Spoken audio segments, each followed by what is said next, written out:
जाना है, जाना पड़ेगा, तो क्या जाने की तैयारी नहीं करोगे? बोलो। छोड़ना पड़ेगा, इस मोहानी गांव को छोड़ना पड़ेगा। अरे हम भी आए हैं ना आपके यहाँ, आज पहला दिन हो गया, 6 दिन के बाद हमको भी छोड़ना पड़ेगा। तो हमको 7 दिन में इस मोहानी गांव को छोड़ना पड़ेगा, आपको 70 वर्ष में छोड़ना पड़ेगा, लेकिन छोड़ना तो पड़ेगा। जो आया है सो जाएगा, तो जाने की तैयारी कर लो ना। उस परम पिता परमात्मा के पास जाओगे तो क्या कहोगे? हम चोरी करके आए हैं। क्या कहोगे? हम मांस मदिरा खा के आए हैं। क्या कहोगे? हम झूठ बोले हैं, पाकिट काटे हैं, डंडी मारे हैं। तो जमराज है वहां, याद रखना, इतनी सजा मिलेगी कि नानी याद आ जाएगी। जाना है, जाना पड़ेगा, जो भेजा है वहां तो जाना पड़ेगा। भैया तुम्हारा कुर्ता है, सादा साड़ी तुम पहनी हो, तो अपने कुकर्मों का दाग लगा लिया, जैसे पान गुटखा तिरंगा का। तो गलत काम करना बंद कर दो, अब भगवान के भजन रूपी साबुन से साड़ी को साफ कर लो। क्या एकदम जैसा साड़ी पहन के आए थे चमकीला, वैसा बना लो। गलती मत करना, भगवान खुश हो जाएंगे।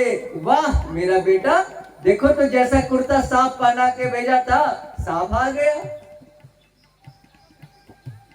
कोई बात नहीं, गलती हो गई है, कोई बात नहीं, अब गलती करना बंद कर दो, भगवान के काम में लग जाओ। हम नहीं कहते हैं कि घर गृहस्थी छोड़ के माला जपो, जंगल में चले जाओ, कभी नहीं। घर में रहो, बाल बच्चे के साथ रहो, समाज का सेवा करो, किसी का बेईमानी मत करो, ईमानदारी से काम करो। यदि किराना का दुकान खोले हो तो वाजिब मुनाफा लो, वाजिब नाप के दो, कल्याण हो जाएगा। वही कहते हैं कि ऐसा कौन सा काम किया जाए कि माया मोह का निवारण हो जाए।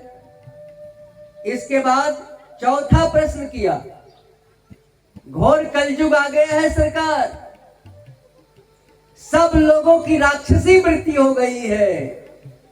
कितना सटीक प्रश्न है, कितने उल्टा पुल्टा काम हम लोग कर रहे हैं, बोलो।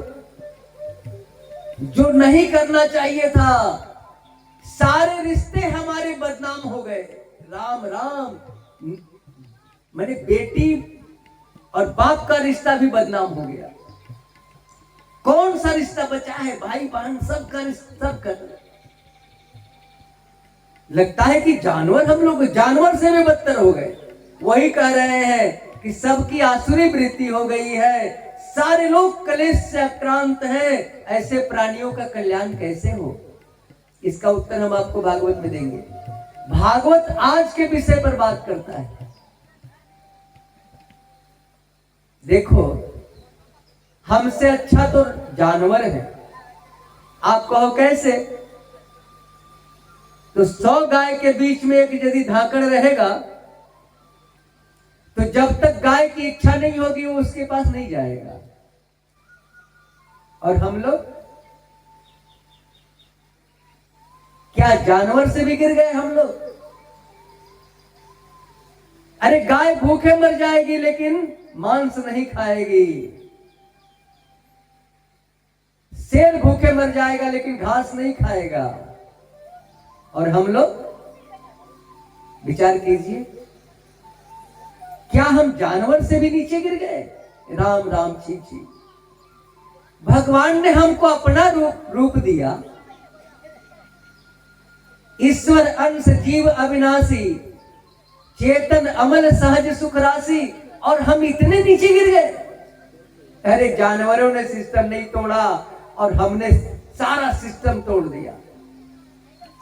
5वां प्रश्न है, जो पवित्र को भी पवित्र कर दे, जो मंगल को भी मंगल कर दे, भगवत प्राप्ति का जो सरल साधन है, आप हमें बता दो, क्योंकि आप पर गुरु की कृपा है। और 6ठा और आखिरी प्रश्न है, कि किसी के पास चिंतामणि है। चिंतामणि एक पत्थर होता है, जो चिंतन करो लाके दे देगा। कोई कल्प वृक्ष के नीचे बैठा है, जो कल्पना करो लाके दे देगा।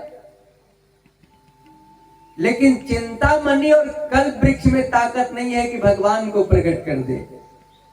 हे सूत जी महाराज, आपके अंदर वो ताकत है कि आप भगवान का दर्शन करा सकते हैं। कृपया वो रास्ता बता दो कि भगवान का दर्शन कैसे हो, भगवान की कृपा कैसे हो।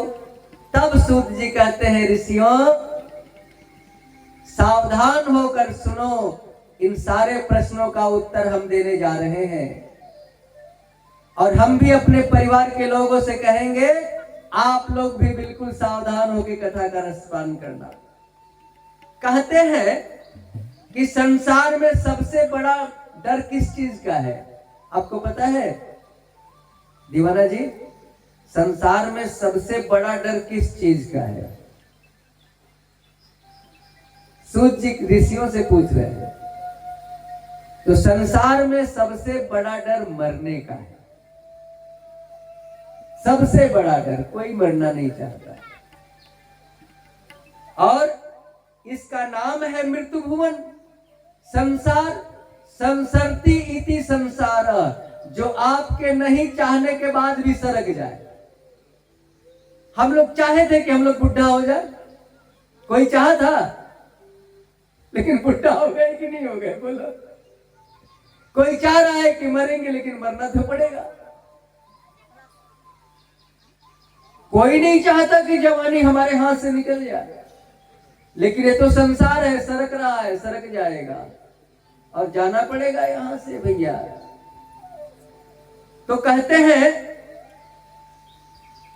कि जब संसार अब हमारे हाथ से सरक जाता है तो बड़ा कष्ट होता है। जब बुढ़ापा आ जाता है ना, आज चलने की ताकत नहीं रहती, उस समय पश्चाताप होता है कि हमको सामर्थ्य था कि हम बढ़िया काम कर लेते, हमको सामर्थ्य था कि हम भगवान का भजन कर लेते, कथा कर लेते। अरे अब पछता के क्या करोगे? अब तो न कान है, न दांत है कि भजन करोगे, न आंख है कि रामायण महाभारत पढ़ोगे, और न पैर है कि कथा में जाओगे। अब पछता के क्या करोगे? इसलिए समय पर जो बदल गया उसका कल्याण हो गया। देखो भगवान की बहुत बड़ी कृपा हम पर भई कि समय पर भगवान ने हमको बदल दिया। कल्याण हो जाएगा। यदि कोई बढ़िया कथावाचक बन जाता है, खराब की बात हम नहीं कहते, क्योंकि आजकल कथावाचक ढूंढने से नहीं मिलते। कथावाचक तो हर जगह है, लेकिन यदि ढूंढोगे तो कोई एक कथावाचक मिलेगा। भागवत का कथा कहना आसान नहीं है भैया, ये विद्वानों का अखाड़ा है। तो यदि कोई सचमुच कथावाचक बन गया तो उसकी 21 पीढ़ी तर जाती है, 21 पीढ़ी का उद्धार कर देता है। लेकिन सचमुच कोई बन गया तो कहते हैं कि आप सुनो, हम ऐसी कथा सुना रहे हैं कि मृत्यु के भय को ही अंदर से भगा दे। भागवत वही है जो भागवत की कथा का रसपान मन से कर लेगा, उसके अंदर से मृत्यु का भय भाग जाएगा। सोनक जी कहे कि ठीक है सूत जी सुनाओ भाई। सूत जी कहते हैं, ऋषियों ये आपने अपने लिए प्रश्न नहीं किया, आप तो मुक्त हो, हजार हजार वर्ष के महात्मा आप हो, आपको मरने का कोई डर नहीं है। आपने तो संसार के लोगों के लिए प्रश्न किया है। तो चलिए इसका उत्तर दे। इससे पहले एक भजन, छोटा सा हम लोग भजन का आनंद ले लें। और ताली बजा के, ताली बजाने से बहुत बीमारी भागती है। बिना दवा की 50 बीमारी केवल ताली बजाने से भाग जाएगी। इसीलिए हम कहते हैं ताली बजा के कथा का रसपान कर। भजन को गाओ।